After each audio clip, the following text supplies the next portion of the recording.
Well, thanks to everybody for being here, and I appreciate the opportunity to moderate this panel. The Register's editorial board has taken a strong interest in issues related to climate and extreme weather in Iowa. Obviously, it affects everyone in our state, and my personal interest as opinion editor is to try to look for solutions and see if we can get past the get out of our corners and talk about ways that, regardless of where you are philosophically on this issue, ways that we can move forward and try to help alleviate the situation for the people of Iowa and to try to make their future a little bit more secure. So along those lines, thank you very much to our very distinguished panelists who are all here today. I think I'll just go down the line and introduce everyone. I may not have you in order on my sheet here, but I'll try to get you in order here. So, first of all, Rob Hogg. He is serving his 4th term in Senate District 33 in Cedar Rapids. Next to him is Josh Mandelbaum. He's a Des Moines City Council member and senior attorney at the Environmental Law and Policy Center. Dave Sieck is a state representative from Glenwood and also a founding board member of Southwest Iowa Renewable Energy and Warren Western Iowa Energy. Kristin Sunde of West Des Moines is a state representative in District 42. Paul Trombino is the chief operating officer for the governor's office and the former director of the Iowa Department of Transportation. And Tom Shipley is a state senator from Nottoway. He represents Adams, Cass, Union, and Pottawatomie County, which is District 11 in southwest Iowa. So, gentlemen and lady, let's start. Let's just go down the line, starting with Senator Hogg, and give us just a couple of minutes of introductory remarks. Talk about your interest in this topic. I would say keep it short because a lot of people are going to have questions, but your interest in this topic and if there are any priorities that you bring to this table. Well, good afternoon, everybody, and I won't try to take up the entire time for the panel. I won't let you. Okay, thank you, Kathie. It's good to be with you. Let me make a couple introductory remarks. First of all, we need to do more to safeguard our people and our property from extreme weather events. And that's regardless of whether climate change is real or whether it's caused by humans. I personally believe it's real. It's caused by humans. I think the science is pretty clear on that, and that makes it more urgent. But even if you didn't have climate change, we should do more to safeguard our people and our property. And I think about like the flood of 1927. So let's throw that out there. Second, this is an issue that affects all Iowans. Obviously, Cedar Rapids, hammered by the flood of 2008. Almost hammered by the flood of 2016, our second biggest flood. And I'm not going to go through the economic damage and the emotional trauma that went with that, but it's not just Cedar Rapids. I think about visiting Colfax and Cherokee and Pomeroy in 2010, and Clarksville and Greene and Shell Rock in 2016, and this year out in Hamburg, and I couldn't get to Pacific Junction and Glenwood, and I wasn't able to make it up to Hornick, and other years, Sumner and Fredericksburg, and all of those towns have something in common, which is they're not big cities. And so we have Iowans across the state who are being hurt by extreme weather events, flooding. And of course, it's not just flooding. You also have drought concerns. You have tornado concerns. I still think one of the next big things to hit will be ecological disruptions and infestations, and we're seeing that with invasive species across the state. So there are lots of extreme events happening. There are a lot of policy solutions I'd like to talk about, but in the interest of time, I'll defer that just for a minute, except to say this, because if I don't get another chance, I want to get it out there. Hazard mitigation to safeguard people and property should be as essential to what government at all levels does today as police and fire protection is. Okay. Right? If you want to safeguard people and property, you got police, you got fire, you ought to have emergency management and hazard mitigation right there. And then the final thing I want to point out is that when we act on these issues in advance, we can actually do that. You can safeguard people and property, and you can do it in a way that creates jobs and improves communities and makes economic development better. And some examples I'll just throw out there. Driving in this morning on 235, I saw the East Hull Avenue Detention Basin, which the city of Des Moines built in 1982 at the cost of $3 million. And you can see that last night it was filled almost to the brim, because you could see the watermark in there. Well, if that water hadn't been there, it would have been in somebody's basement. So that's a success. The B branch, which, if I recall correctly, was opened, and we heard a little bit about the B branch earlier from the city of Dubuque, but that has already acted multiple times just in the 4 years since they unburied that creek and let it breathe and to safeguard back people. to you on It's that. worked. And there are lots of other examples of things that work, so why aren't we doing it? Thank you. Okay, thank you. Mr. Mandelbaum, and you could be just a little shorter than Senator Hogg, please. All right, I'll try and be shorter. So I come from this with two different hats, but I'll focus, I think, more on my city hat in terms of, at a local level, we deal with extreme weather, and that's where the impacts of extreme weather are felt. When you deal on higher level policy, you don't necessarily see the frontline impacts, but as a council member in Des Moines, we see the impacts on a regular basis, which includes rains like last night, where we have residents who are worried about what that means for them personally. We saw this in the extreme, and it doesn't even make Rob's list because it was a different kind of flooding event.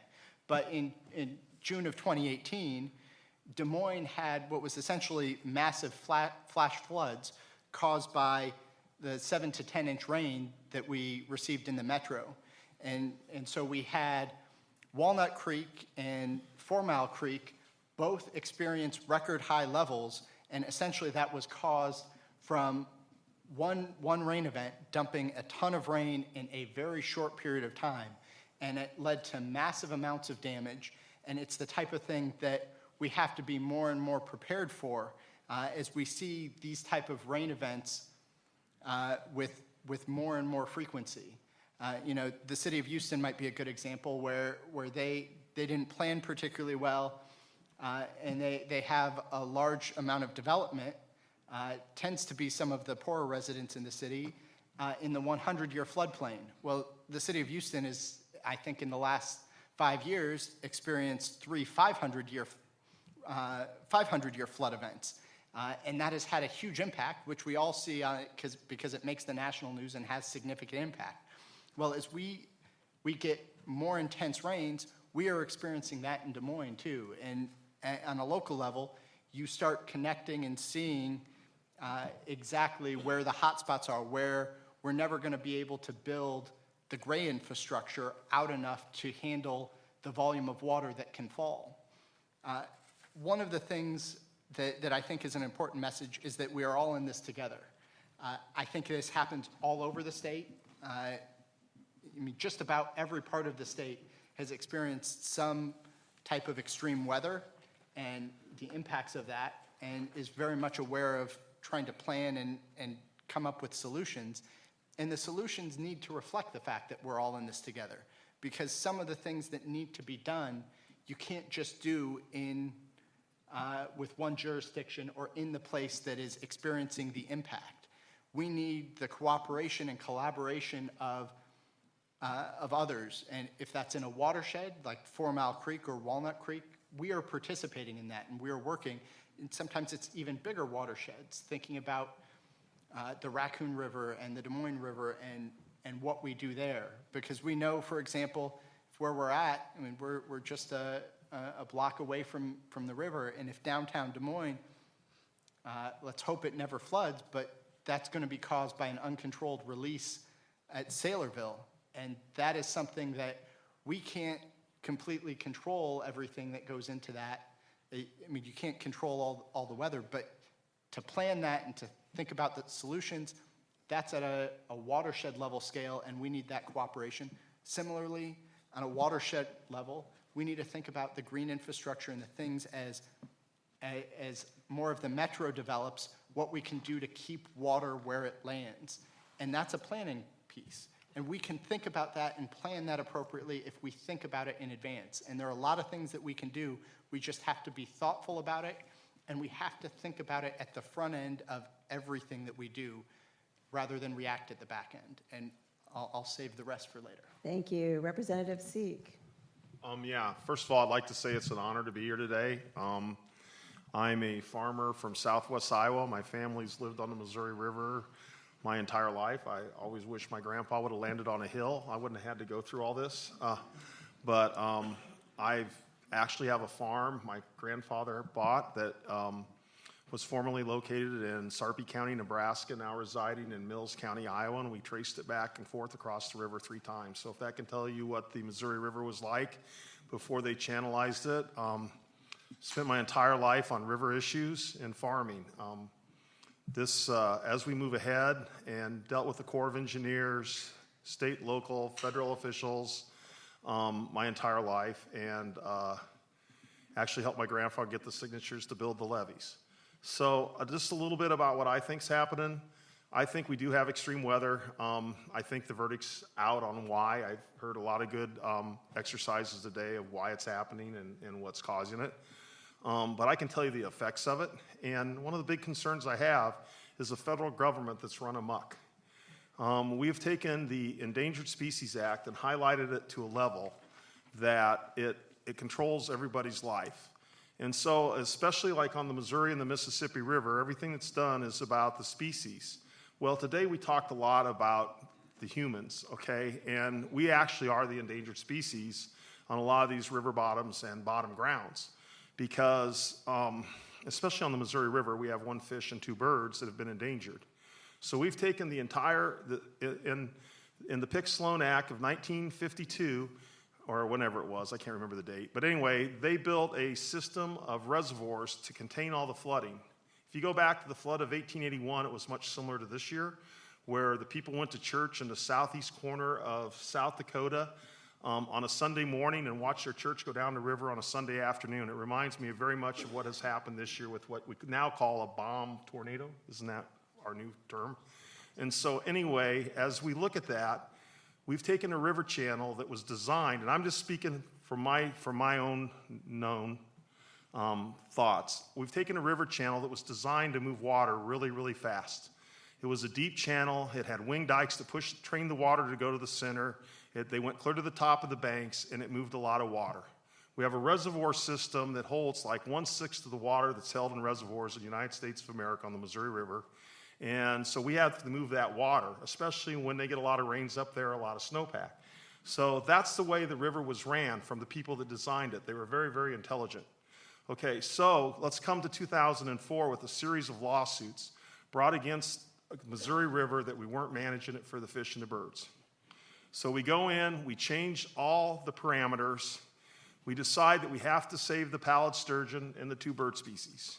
We go in there to do this, and we completely modify the river. First of all, we can no longer find the money to keep the wing dikes that train the water to go to the center because we need to create habitat for the birds and the fish. So we want to put more silt in the river, which, a lot of us here don't want the silt because it affects the epoxy in the Gulf. So we trained the river from going down to going out. We notched the wing dikes, we let them erode because we seem to not be able to find the money. We push it to the banks where it grabs more silt and creates more habitat because they have to design so many acres of habitat to save the birds and the fish. Well, by doing that, we have actually taken a river that was designed to move water, so we've changed the whole way the water, the system gets rid of the water, but we have not changed the reservoirs. So when we did that and completely modified that system, in 2004 this started, a lot of these events on the Missouri River, if you go back to some of the slides that I saw earlier today, we didn't have that much flooding. We'd get a quick flood, it'd be up and down, gone. But now it's all changed. And then to add on to that, the federal government's supposed to buy 256,000 acres in the Missouri River Basin to replace the habitat lost from doing this project, the Pick-Sloan Act. So when we started buying all this habitat, I have no problem if they have the money to buy the habitat and they're supposed to buy it. But, they need to manage it. Most of this ground's turned over to the state to manage, and we can't find the funds to manage it. Our DNR gets overloaded because of this, But not only that, you know, ground that used to be farmed out by the river, if you ever read about how they should take care of where we have to move a lot of water, that's designed to move that water down. Well, when the government buys it, either the state or the Fed, and they're not managing it correctly, they let trees grow out there. Those trees catch silt when it does flood, and that channel between the river and the levee is filling up with silt. So we have a system that's filling up with silt. Well, what's that do when the river's out of the banks? It makes it go over the top of the levees faster. It's no different than what you're doing in Ames, Iowa, or any other city. As you build the pieces of ground to move the buildings up, you actually change the floodplain. So even though you think you're going to be in a 100-year floodplain after you do all this, if you build enough mounds of dirt out there, you're no longer going to be in the floodplain and everything's going to flood again. So that's what's happening on the Missouri River. And, you know, this year was extremely exuberant. It reminds me of 1881. But as we look at this policy, we have to start thinking less about the Endangered Species Act, and I don't know how we ever change it or make some common sense of it, but I agree with you, we need to think more about the people. And I'll leave it at that. I could talk for hours. So thank you very much, and as I said, I wish my grandpa would have landed on a hill. All right, Representative Sunde. Yep, sorry. Yeah. Hi, everyone. Again, my name is Kristin Sunde, and I represent the southern part of West Des Moines in Polk County, as well as part of the community of Cumming in Warren County. I am a freshman legislator. I experienced my first session this past spring and started to get to know my colleagues and very much appreciate the invitation to be here today.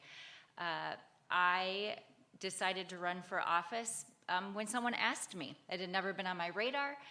Someone approached me and said, hey, what do you think about this? And after a couple days of considering it, I said yes. I'm a former foster parent, and I have a biological child and nieces and a nephew that live in the district, and I am all about kids. I just really believe that investing in Iowa's kids is a smart thing to do because it pays off later. We know that early investments will pay off with a well-educated workforce, kids that are healthier, fewer mental health issues, addiction issues, fewer people that wind up in jail. So I'm all about the kids. But as I was campaigning and talking to constituents at the door and at events in my district, clearly a theme came up. It doesn't matter if we have the best prepared workforce in the world or the healthiest kids if they don't have healthy land to live on and air to breathe and water to drink. And so really, when you talk about investing in people, you have to include investing in the environment. And so that's exactly where I've ended up. While I don't have some of the long-term experience that some of these legislators up here have, and a lot of all of you who I've learned so much from today have, I think I can come at it from the perspective of the average Iowan, because until last year, I was the average Iowan who's concerned about our environment, concerned about our fellow Iowan, and concerned about what we're going to leave for our children. And what I think that the average Iowan is telling me is that it's time to sort of put the rhetoric aside, stop finger pointing, and really work together to find some common ground and a few things that we can agree on and collaborate on and get done.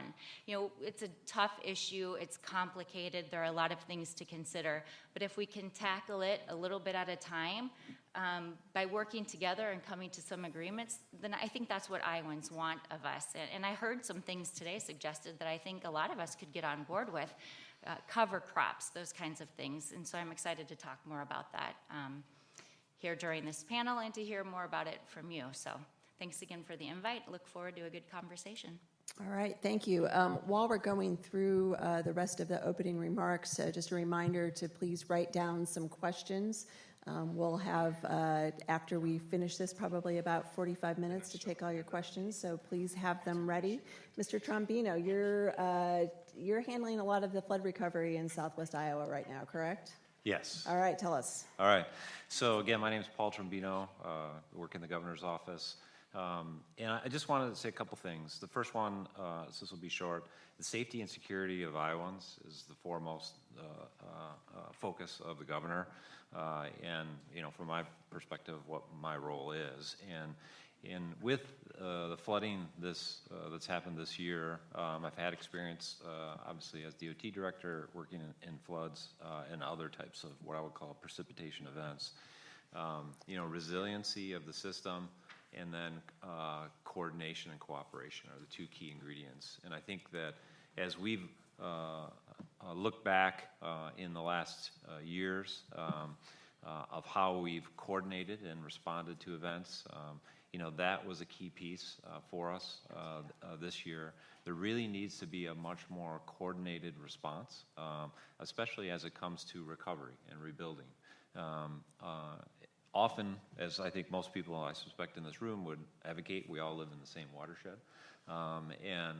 So there has to be coordination, especially as we think about designing and rebuilding the system.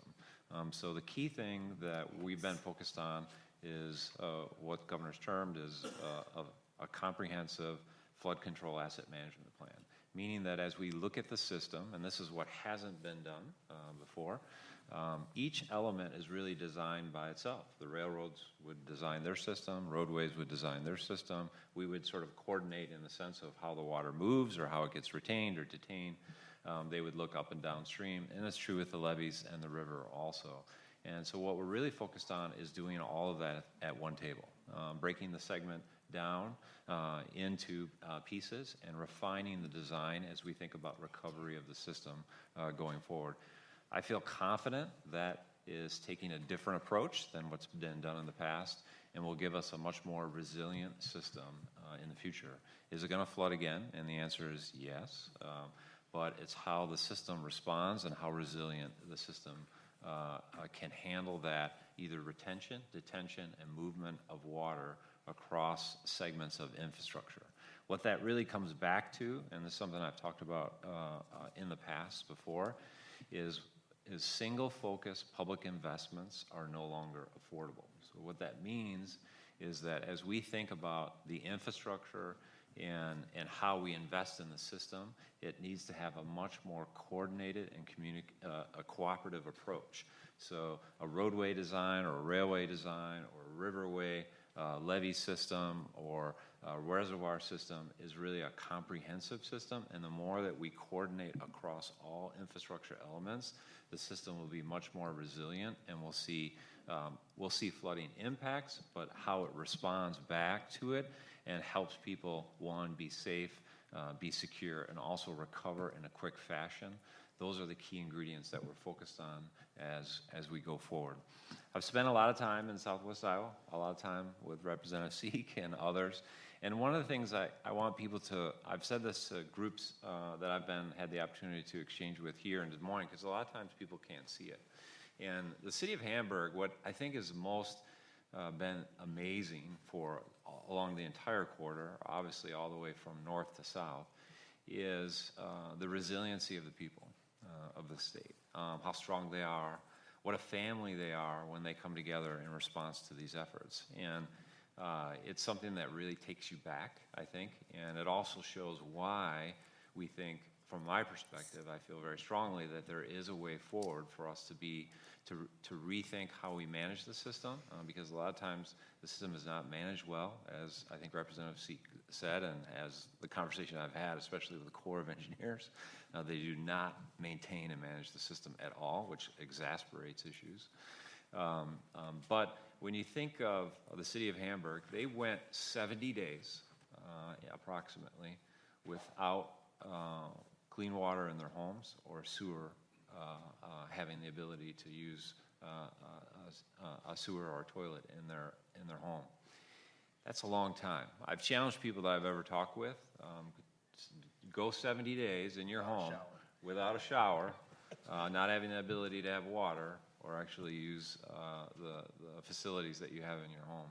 Very, very difficult. And what I think it's really a testament is the strength of the community and how they've come together. And it's true up and down the corridor. They're not the only ones that experience that. But there are things that we can do differently that help avoid those types of issues in the future.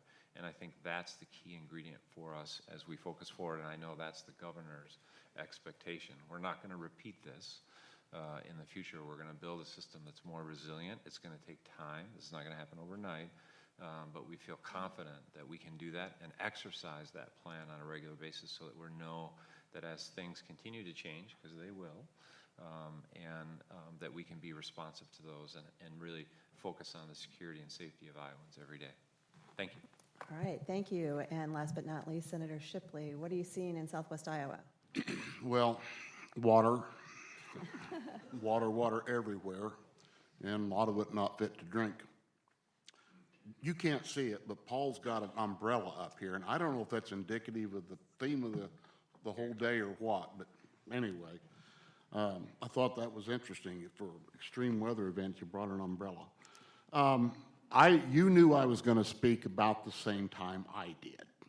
When I got here this morning, they asked me if I would, and as Senator Bolcom and Senator Hogg can attest to, I've never passed up an opportunity to say something. The trick is getting me to stop. My district covers most of Pottawatomie County, which Fremont and Mills County gets talked about a lot, and that's where the communities were severely impacted or wiped out, as a matter of fact. But north of Council Bluffs has got severe problems too. There is water everywhere. And it's interesting, these people up there told me the middle of August, says if we get another rain event up north, 29 and 680 is going to close again. Well, then nobody was talking about it. What happened? Rain event up around Sioux Falls, lots of water, closed it up again. These people, whether they went to college or not, understood what was going to happen. And it did. Many of those people have not been able to get to their place since the middle of March. Now, they got to operate on a little different deal because those levees up there are not Corps managed levees. They're private and levy districts, and so getting money for that and fixing all that is just an entirely different deal. So that's kind of what I'm seeing, and I get phone calls, and I won't go into all of but last week I had a heartbreaking call with a lady. She's just about at her wit's end, and who wouldn't be? Who wouldn't be? So as the day went along, I just made some notes to talk about some things that were brought up because since I didn't have time to prepare anything else, I was very interested to hear the comment made with the gentleman from Northeast Iowa about we shouldn't be finger pointing. And as the conversation went along with the group, as far as there got to be a lot of discussion about agriculture.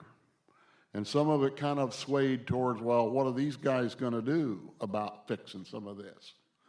Well, you know, we started farming in the Nottoway Valley in Adams County in 1868. Been trying to run us out ever since. But they're losing ground because the sixth generation just started farming there 4 years ago. And, you know, what do you blame? You know, point the fingers at us, and then we're supposed to have a positive response and dialogue about this? You know, the worst statement I ever heard somebody made by a member of a prominent American political family was at a congressional hearing in Washington, D.C., when he stood there and he says, people who raise pigs are no better than terrorists. Now, my nephew is as good-hearted a kid as you'll find. He is not a terrorist. But that's what some of them get labeled by. Should we, you know, that's not everybody. I get it. But these discussions, these things happen, and it doesn't help the discussion one bit. People talk to me when I ask about climate change. I says, I'll tell you what, you quit blaming my cows for climate change, and then we're going to have the discussion. But you've all seen the evidence, which is bogus, that cattle are causing climate change. You quit talking about my cows causing the problem, then we're going to talk. Now, my ex-wife told me I get a tone in my voice sometimes, and I think that's probably what's happening now. But anyway, we'll get off that. We talked about absentee landlords, and I think that's a huge part of this, and I've been to some of the watershed meetings on the east and west Nishna, because that goes through my district. 60% of the farmland is owned by somebody who doesn't farm it. And just to expect the farmer to step up and do all this land improvement, why would he do that? If he's going to spend $50,000 putting them terraces on land, he doesn't get a farm 2 years from now. Why would he do that? But the guy that owns the land, he expects his coupon every 6 months and is not putting a dime back into it. And a lot of those people are sitting within 20 miles of right where we're at. You can bet your bottom dollar that a lot of those people are sitting right here in Polk County. They're investors. They either bought it or inherited it and aren't stepping up to the plate to do anything about it. There's where a lot of things have to happen. Now, we talked about pork producers and that sort of thing, and we're not going to get into the moratoriums and so forth like that. That's a discussion for another day, Larry, but it's going to go on. I mean, I understand that. But we do know that last month there were some proposed rules to the EPC that addresses some of where some of these buildings are located. And that was brought forward primarily by the pork producers themselves, because there's some bad actors out there. And we talked about it in the legislature. Us farm kids talked about it with them. There's some people out there doing some things that are not right. And we can hopefully get that changed through rules.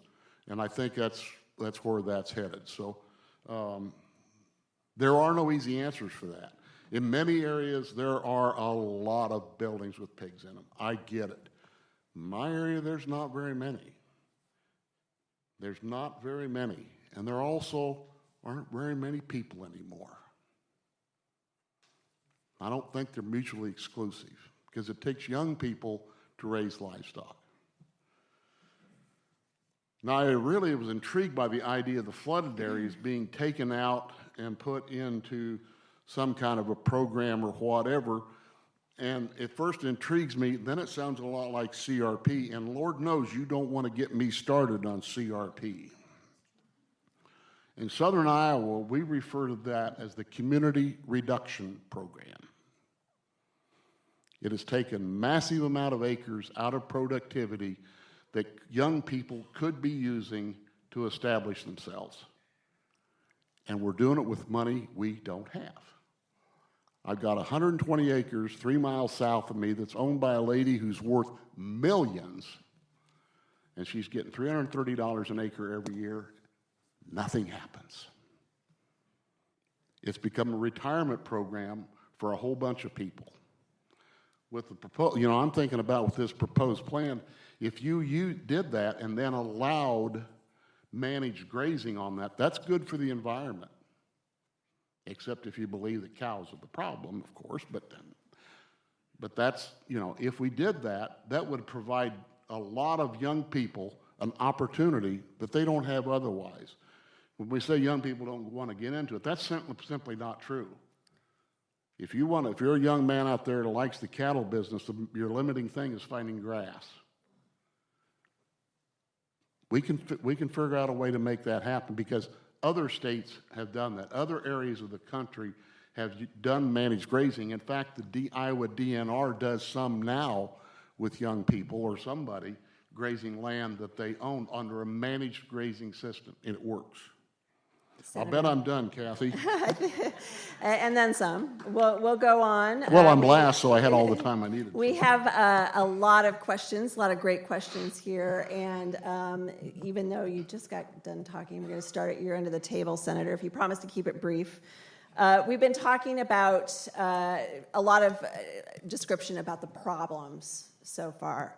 But this audience member wants to know, what are some of the top policy successes in Iowa to increase natural disaster resiliency? I should have practiced that word before I came here. In other words, what are we doing right that we need to be doing more of? For me? Yes. Oh, I'm surprised anybody. Well, we did, I've said on Ag and Natural Resources Appropriations, in the last 2 years, we have increased the amount of soil technicians that are out there able to lay out the work to get things done. One of the biggest limiting factors to getting terraces done, waterways done, whatever, is getting somebody out there to lay it out. We provided extra money to get more technicians out there to do the work. We also put more money into water quality practices, quite a little bit of money. And of course, the water quality bill that we passed provides more of that. I looking through the appropriations or the DNR budget last night, and for some reason I found it, and looking at the amount of money that's going into water quality practices.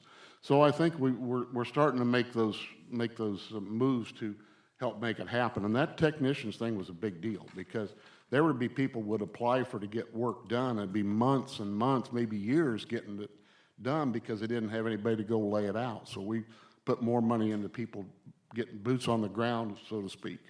Okay, and Senator Hogg, I'm going to take that same question to you. What based on your town's experience of what has the state of Iowa done right that we need to be doing more of? Well, we've done a few things right, and it's sometimes difficult to get. There are two things. There's finger pointing, and there's sometimes the allegation of finger pointing, and sometimes I have trouble sort of. Politics is a very delicate thing, Kathie, and it's really easy to get blown up over things. Mm-hmm. But we want to talk about what the know, state has done right.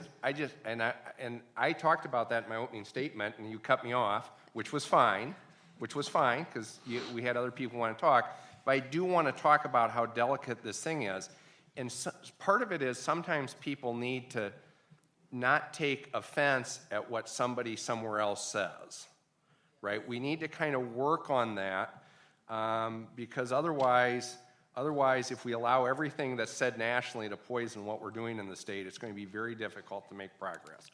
Now, as I was saying in my opening comments, there are lots of things we're doing that are working. I was talking about the B branch.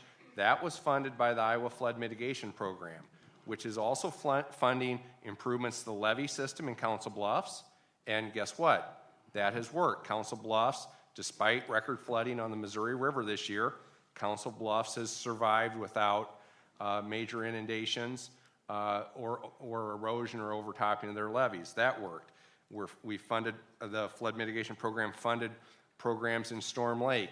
In Waverly, 2008 flooded badly. 2016, no flood damage, because they had done the deflatable dam, they'd done some buyouts, they'd done some other watershed improvements there. So there are things that can work, and we do need to focus on them, so I appreciate that question. I think the entire rebuilding after 2008, which was focused not just on rebuilding, but comprehensively rebuilding stronger, safer, more sustainable. A lot of that work, the creation of the Iowa Flood Center, the authorization of watershed management authorities, that kind of comprehensive thinking has helped. I think one of the things we need is just a lot more funding for hazard mitigation.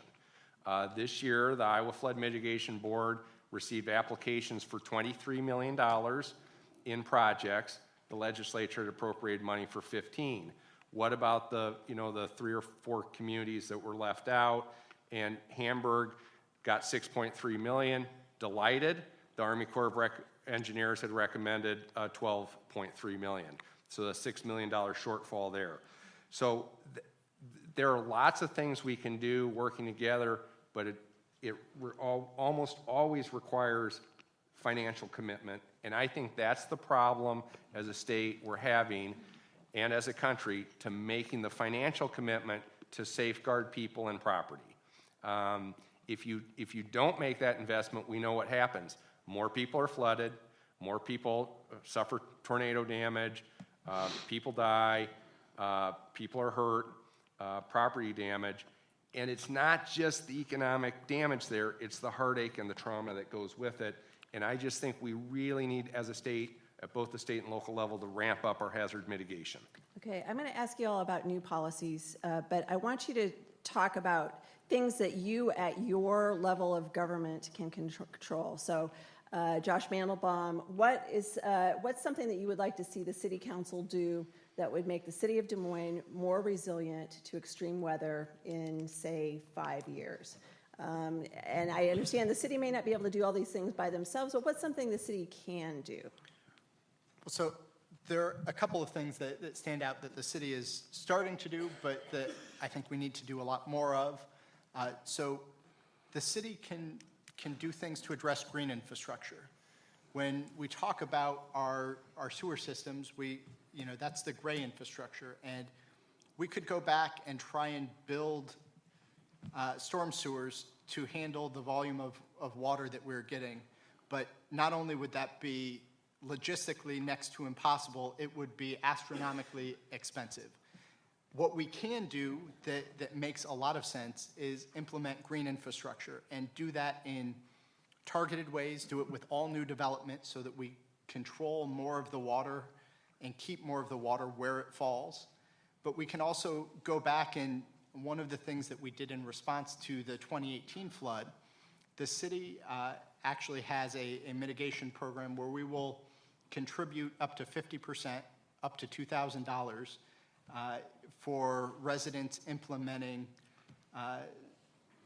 stormwater mitigation efforts. That can be as small as a rain barrel, but it can be bigger things like a rain garden or bioswales. There are a whole host of practices that would be eligible.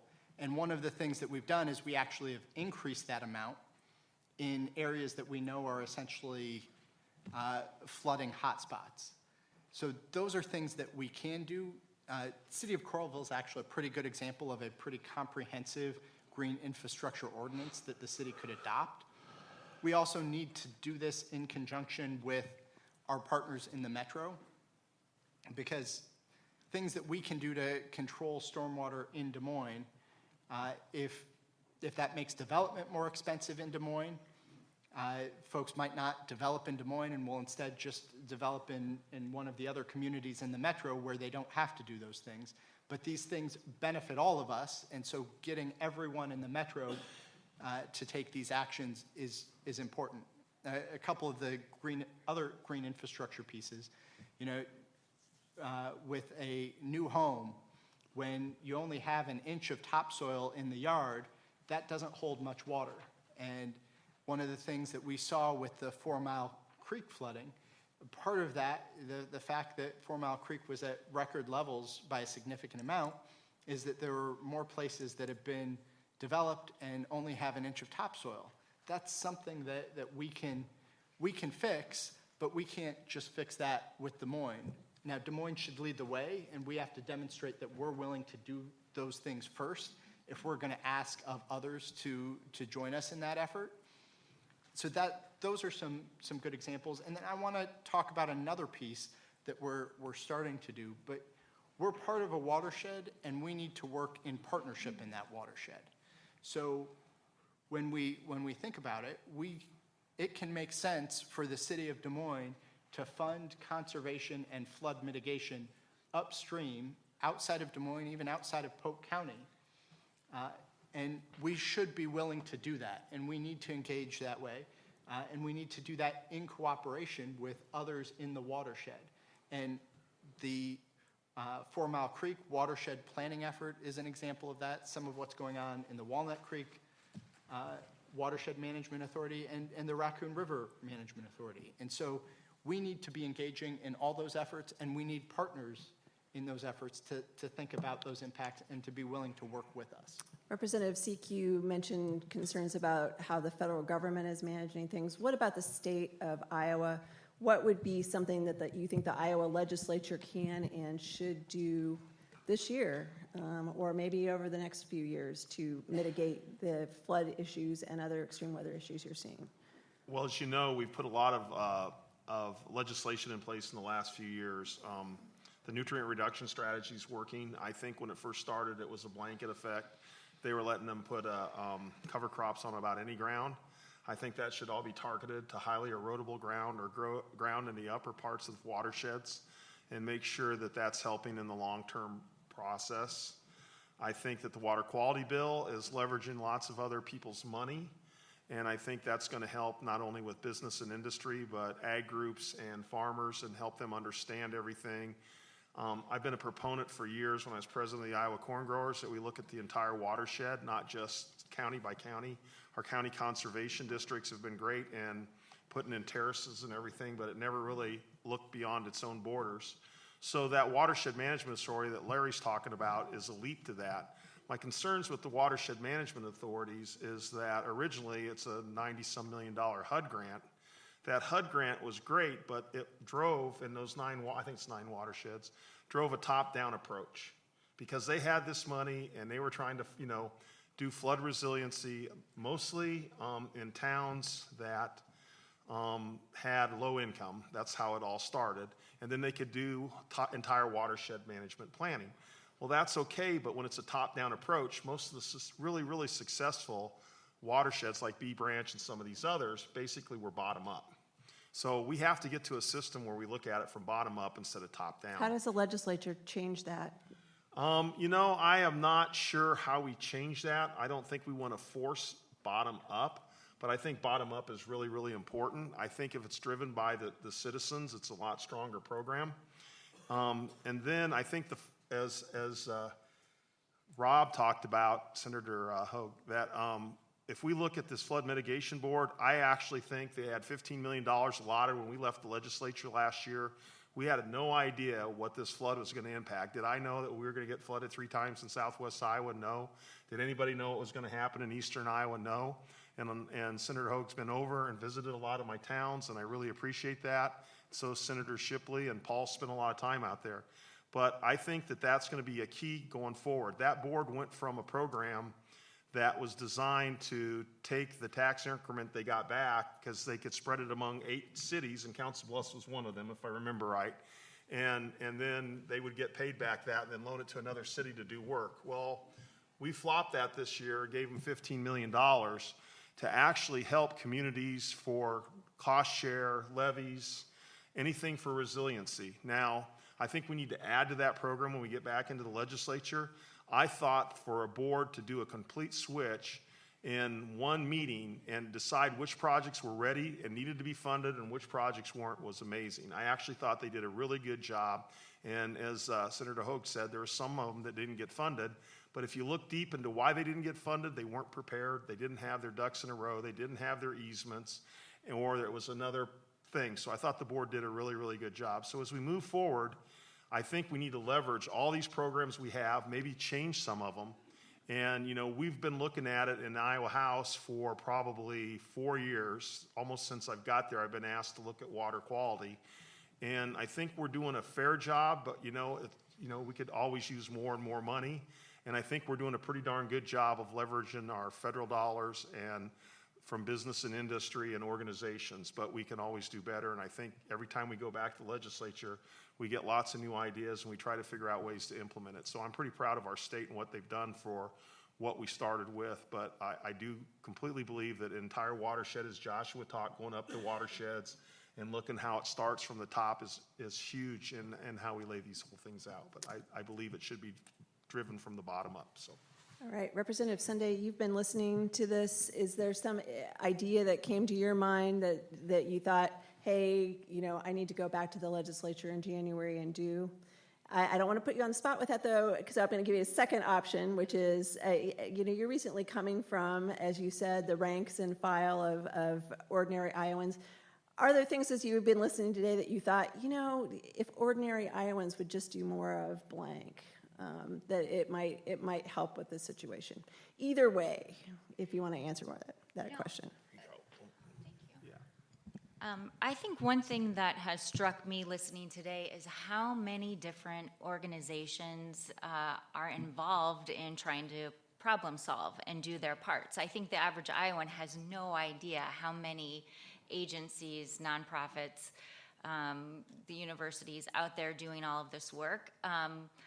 I wonder how long it's been since everybody came together and looked at what they themselves and everybody else is doing to make sure that there are efficiencies and not redundancies, and that everybody is doing their part. I'll acknowledge I don't know the industry well enough to know that that's already happening, but there's so many people involved. How do we get everybody on the same page and making sure that we're working together.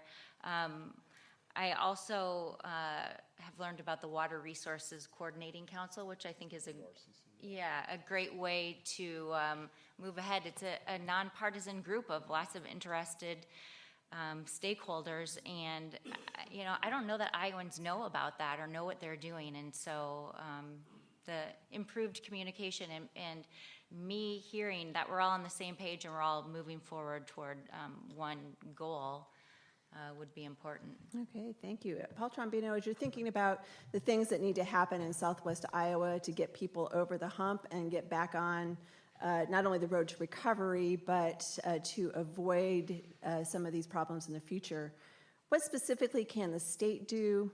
And then I'm going to ask you to go further. I want you to first answer the first question, but then I do want to hear from you what more help you need from the federal government as well. Okay. So I just want to step back 1 second and just because of the earlier question about what policy or initiatives have been done well in Iowa, one of the things I want to point out is data collection, right?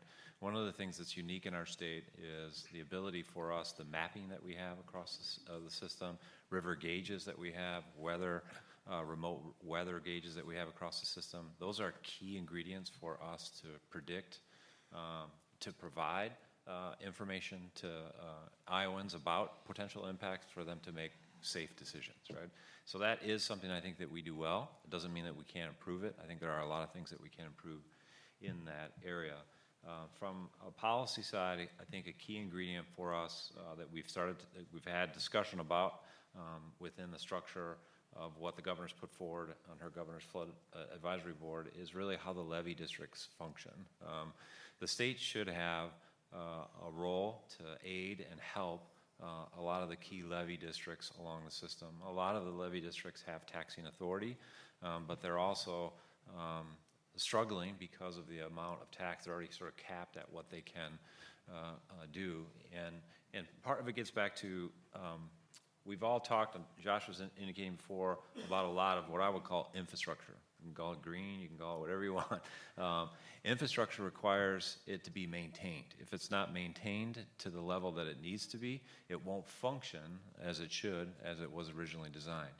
In a lot of the cases, ditches, channels, levees, roadways, railways, they all interconnect, right? They all move water and move other things along that system. And a lot of times the ability for us to maintain that system from the federal government, from the state, and to the local level needs to be much more coordinated because long term, the better the system is maintained, just like as we all try to maintain where we live and maybe your home and other things, if you don't maintain it well, the roof's going to leak or you're going to have some other problems. And that's true of all infrastructure. So that's a big thing that we're looking at is how can we help on the state side maybe overlay, not take local authority, okay, but help enable the authorities to really work together to help deal with maintenance issues along the system, paperwork issues. So sort of then streaming into the federal side, there is a lot of federal process requirements on levies, whether they are core levies or non-core levies. The amount of paperwork and requirements that go into accreditation, certification is significant. The Corps has added significant amount of paperwork process, even in the last few years, which really, and a lot of those cost-wise, it can cost a levee district $100,000. It can cost a levee district $1.5 million to $3 million. So those types of things we want to see, and I know the governor wants to see us really work at the federal level with our congressional delegation to really sort of say, are these really effective, or are they adding paperwork costs without us really being able then to invest in the infrastructure itself? And then the last piece that I would add is on a policy side, and Representative Sieck indicated this before, we are really trying to leverage layers of dollars, right? The key ingredient for us is to be able to use those dollars effectively to make the system resilient. The more we leverage dollars across, we don't want to put a whole program together that then actually would hurt us in leveraging additional dollars. So that's why we want to take a careful approach, whether it's flood recovery fund or other things. We want to make sure that we're having the right mix of dollars so that we're making really good investments at the best cost, and also not taking on all of that cost also. So those are some of the key ingredients from there's a federal side, there's a state side, and I think the key on the state side is really us really looking at the system as one, coordinating with the levee districts and other water management districts along the system, because we'll make better investments, and then we'll be able to lower the cost long term. Should more dollars be devoted to floodplain, watershed management, flood mitigation? I would say there needs to be better coordination. I think funding-wise, there is a lot of dollars. If you look at across agencies, from DNR to DOT to federal level, obviously into the agricultural side, there's a lot of dollars there.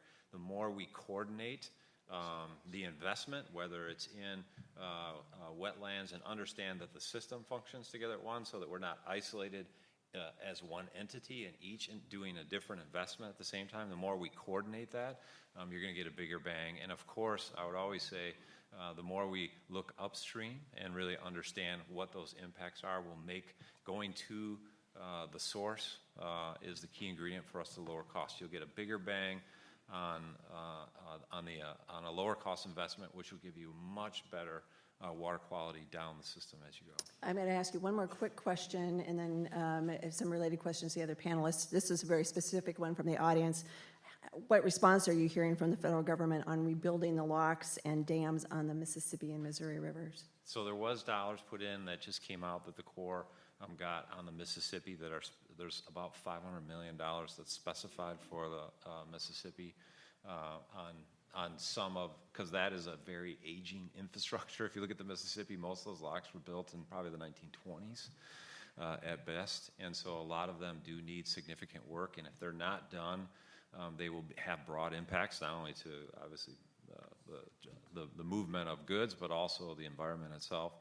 So we're starting to see that. I think people are starting to recognize the value that the Mississippi brings, so there should be investments coming. It's still a struggle, I would say, relative to how it is seen at the federal level, relative to the investment that is needed there long term. So the question was about locks and dams, but I want to ask Senator Shipley and Representative Sieck in particular whether you think the levees should be rebuilt on the Mississippi River, or if floodplains should be allowed to accommodate more frequent Missouri River. It's right here on the card, Missouri River. Should the floodplains be allowed to act as floodplains and accommodate more frequent flood events? Starting with you, Senator Shipley. Well, that would mean that I assume that those people would have to leave. Yeah, so I'm guessing, for example, one consequence of this question would be, do you rebuild Hamburg where it is, or do you pay for people to move? Well, Can I answer that think a lot question? of these problems started happening when they changed the rules back in the early 2000s.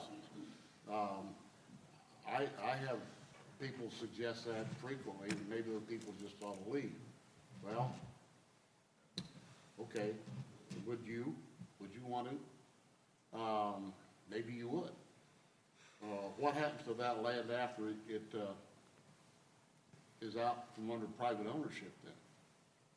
Who picks up the tab for the property taxes that was generated? The rest of the people in the county pick up the property taxes. Now, I'll grant you there are some programs where they do pay some property taxes, but it's not going to be near enough to offset what, and so it kind of comes to, and I respect Bill's question earlier, because this question, that's not a new one. But I have real reservations about, there's got to be a better way to do it than just throw people out. I really think there does.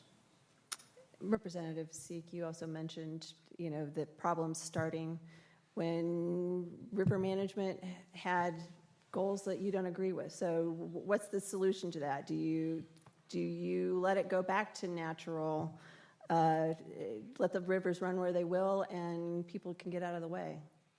Well, I think you have to look at it from two different ways. Okay, so, when we built that system, we built a series of reservoirs and a series of the Missouri River was straightened to move water fast.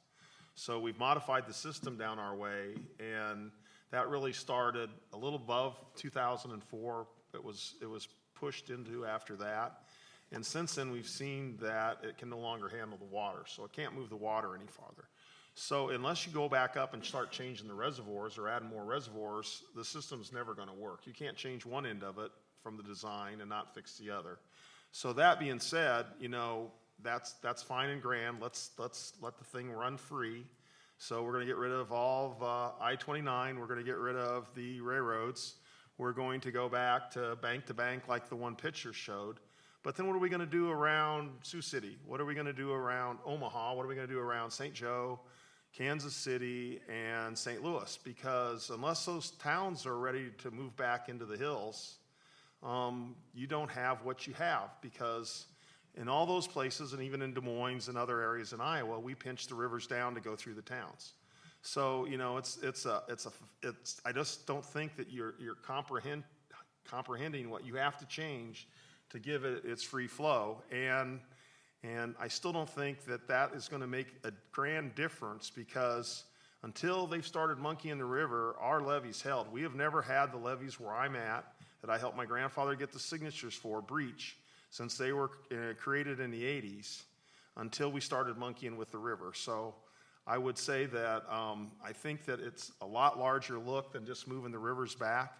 I think we have to look at it from a human point, and also, maybe some of my first statements about the Endangered Species Act and the species. I mean, I want to save every critter out there that we can, every animal, every mammal, every bug, everything that we need to have the system work. But I also think that it ought to be done in a way where everything's accounted for, and a lot of times they leave out the human considerations. When I've sat on the Missouri River Recovery Implementation Committee, which is an environmental charter over 1/6 of the landmass United States, since its inception. And a lot of times we're so worried about how to design something or dream up something, even though we don't know what the fish and birds need, but we don't take those, we push the human considerations to the sides, because the federal government can do that. So I think that we have to look at that in a different way. So I don't know if that would solve the problem, given it its full range. Okay, there's some pent-up demand for response at this end of the table, starting with Mr. Mandelbaum and then Senator Hogg. Well, I wanted to add, and it's not quite the same question that Des Moines is facing, but we face some of those same questions of what do you do with properties that are continuously flooding, and how do you respond? And well before I was even on the council, the city has made offers to buy out properties in some places, and we've actually calculated that properties that we started buying out after the flood of 1993, the amount that we paid in buyout dollars, which seemed like a fairly steep price tag, we have already saved from avoiding continuing damage just in the number of times that those properties would have flooded again. And one of the things that we responded to, and we didn't wait, not knowing what the federal government or what help we would get, but after the 2018 flood event, we actually authorized the buyout of almost 60 properties. Now, it's voluntary, so if someone did not want to participate, they did not have to, knowing that they could be facing the same flood. Take your pick. Is it 5 years from now? Is it 200 years from now?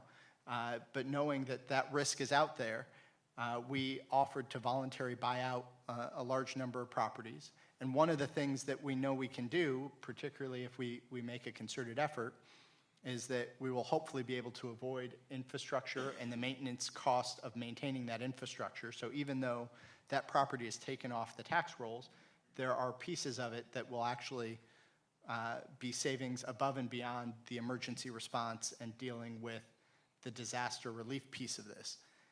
And then we're looking at how we can create amenities out of that. So there are things that can be done, and we're doing that, most of that is in 4 Mile Creek, but there are, as it turns out, areas within the city where the water naturally flows and where more and more of that water is flowing.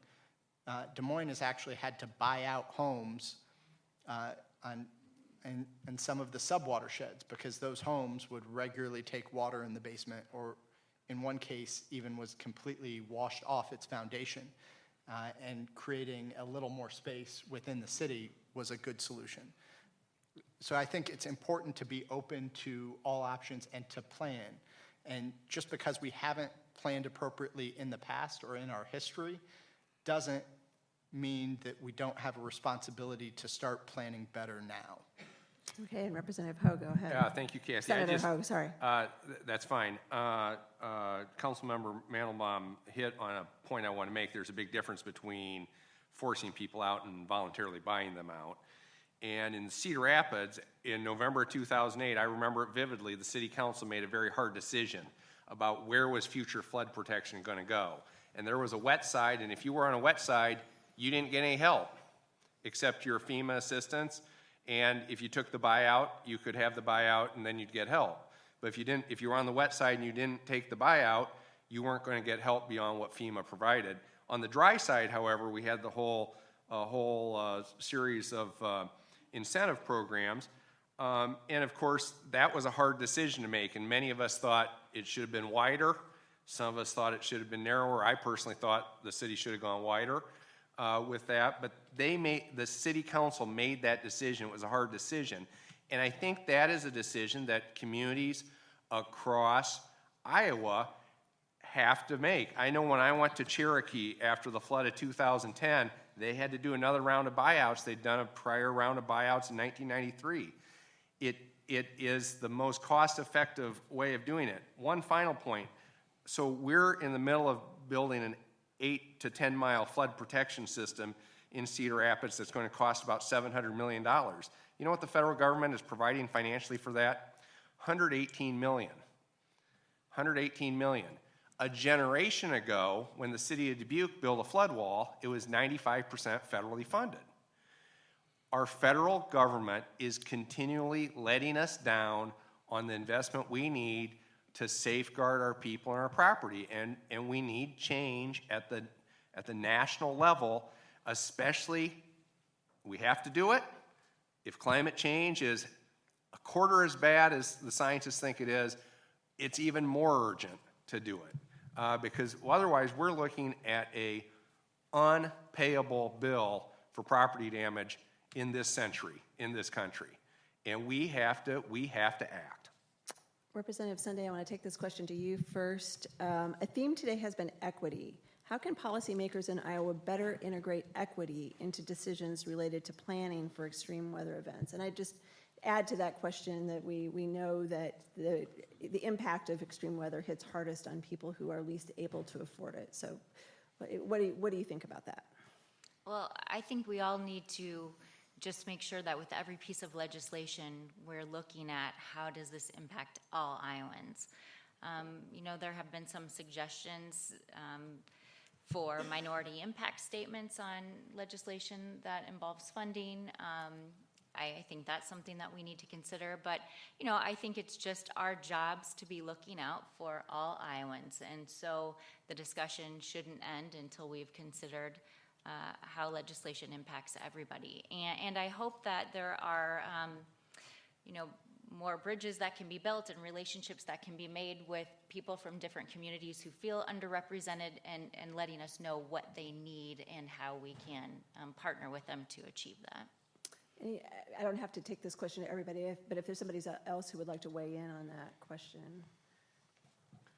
Well, just really quick, in Cedar Rapids, we've had the problem of the federal government. One of the reasons they didn't want to fund the west side of the flood protection system is the properties on the west side weren't valuable enough.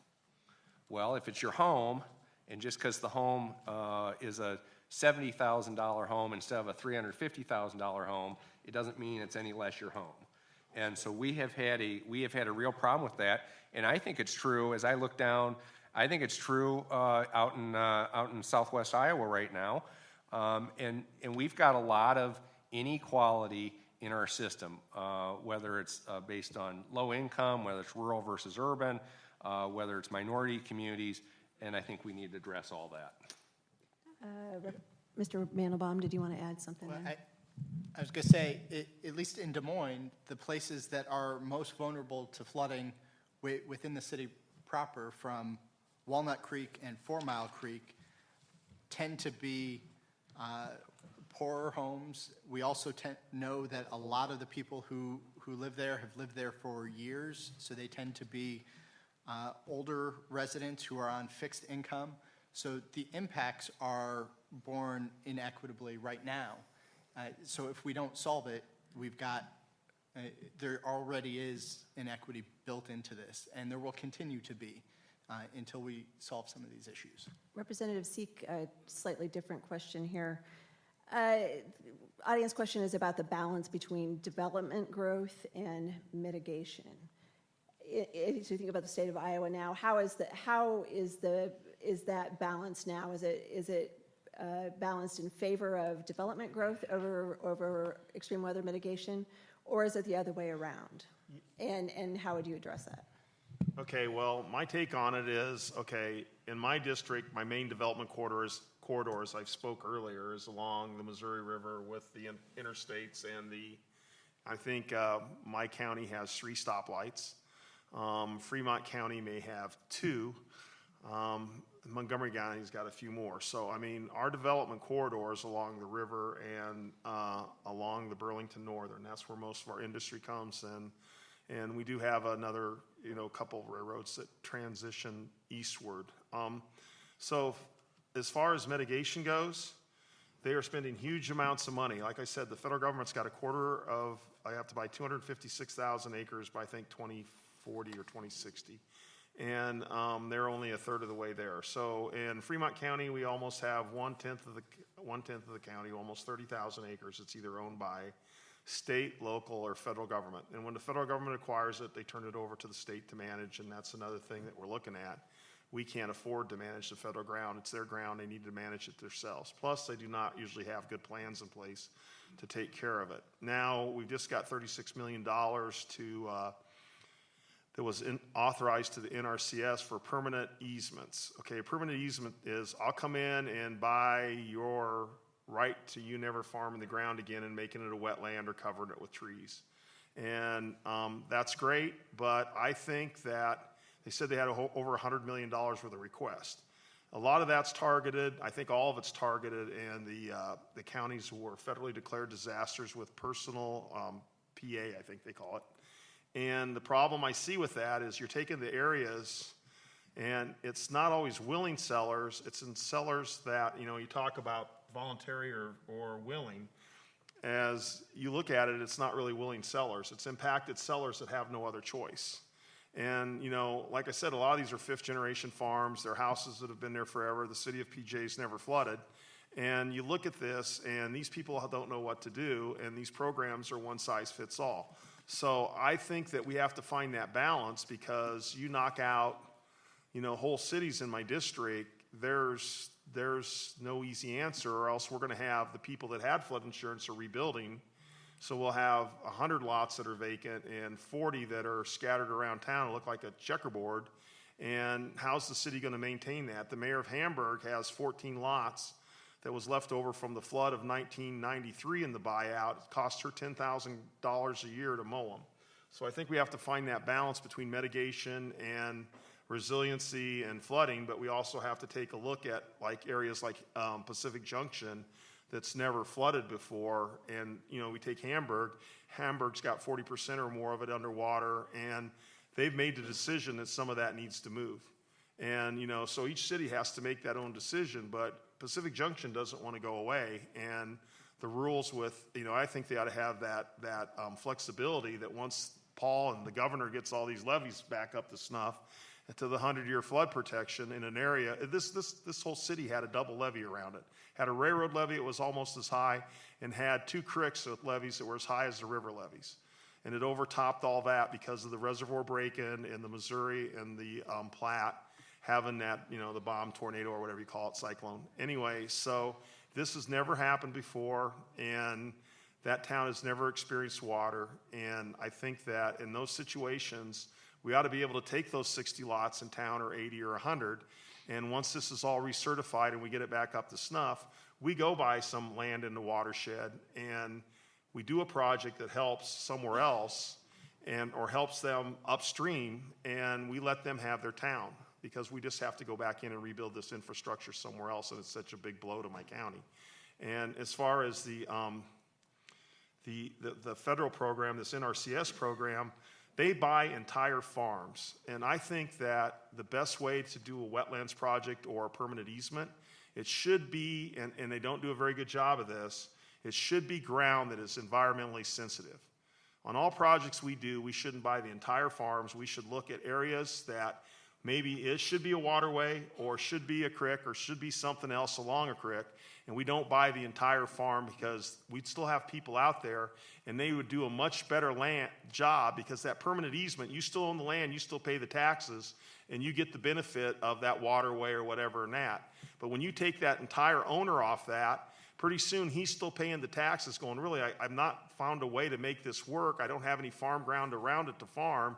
And pretty soon it goes on the public roll, and then you and me and everybody else in this room has to take care of it. So I think we have to use innovative ways and make sure when we're buying this stuff, we're buying the ground we need, not just buying entire farms. We really are at the end of our time, but I'm going to give Representative Sunde the last word because she's got to sit quietly while a lot of the others are talking and address the same question. Do you feel like our policies currently are balanced on the side of development, or are they on the side of mitigation? You know, I'm not sure if I know enough to answer that. I really need to dig deeper into past policy decisions, and actually I look forward to learning from a lot of you about that.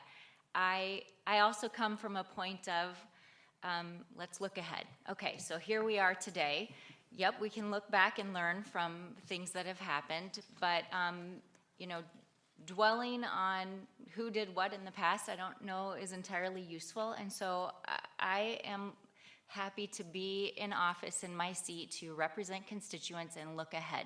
What do they need, and how can we all achieve that together? So, you know, I really was excited to come and be a legislator and try to watch the tone and my approach to policy making. And so it's been great to sit up here with my colleagues. I think it's time to just look ahead. What can we do together? Where can we find common ground? And how can we make good change? Thanks to all of you for your great questions. We could have gone on for another 2 hours to ask them, and maybe the panelists can stick around for a few minutes so you might be able to shoehorn in another question or two. But in the meantime, let's thank the panelists.